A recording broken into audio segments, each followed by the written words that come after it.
Hello friends, எல்லாருக்கும் வணக்கம். எல்லோரும் எப்படி இருக்கீங்க? இந்த விலாகு பார்த்தீங்கன்னா இன்றைக்கி மார்னிங் சண்டே அதுமா எடுத்த விலாகு.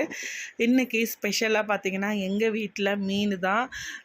மீன் பார்த்தீங்கன்னா மத்தி மீன், அதுக்கப்புறம் பாறை மீன், அதுக்கப்புறம் வாவல் மீன் வாங்கியிருந்தேன். டேஸ்ட்டு ரொம்பவே நல்லா இருந்துச்சு. மீன் கடை பார்த்தீங்கன்னா பெங்களூரில் இருக்க பாக்லூர் வில்லேஜு. இது இந்த மயூரா பேக்கரி ஆப்போசிட்டில் இருக்குது.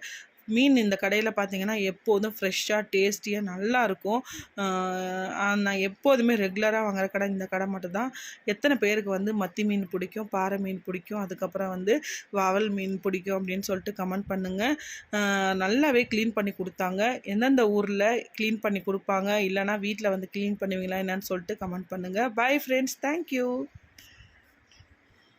ஹலோ ஃப்ரெண்ட்ஸ், எல்லாருக்கும் வணக்கம். எல்லோரும் எப்படி இருக்கீங்க? இந்த விலாகு பார்த்தீங்கன்னா இன்றைக்கி மார்னிங் சண்டே அதுமா எடுத்த விலாகு.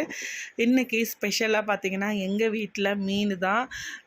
மீன் பார்த்தீங்கன்னா மத்தி மீன், அதுக்கப்புறம் பாறை மீன், அதுக்கப்புறம் வாவல் மீன் வாங்கியிருந்தேன். டேஸ்ட்டு ரொம்பவே நல்லா இருந்துச்சு. மீன் கடை பார்த்தீங்கன்னா பெங்களூரில் இருக்க பாக்லூர் வில்லேஜு. இது இந்த மயூரா பேக்கரி ஆப்போசிட்டில் இருக்குது. மீன் இந்த கடையில் பார்த்தீங்கன்னா எப்போதும் ஃப்ரெஷ்ஷாக டேஸ்டியாக நல்லாயிருக்கும். நான் எப்போதுமே ரெகுலராக வாங்குகிற கடை இந்த கடை மட்டும்தான்.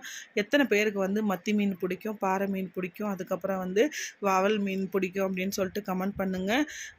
நல்லாவே க்ளீன் பண்ணி கொடுத்தாங்க.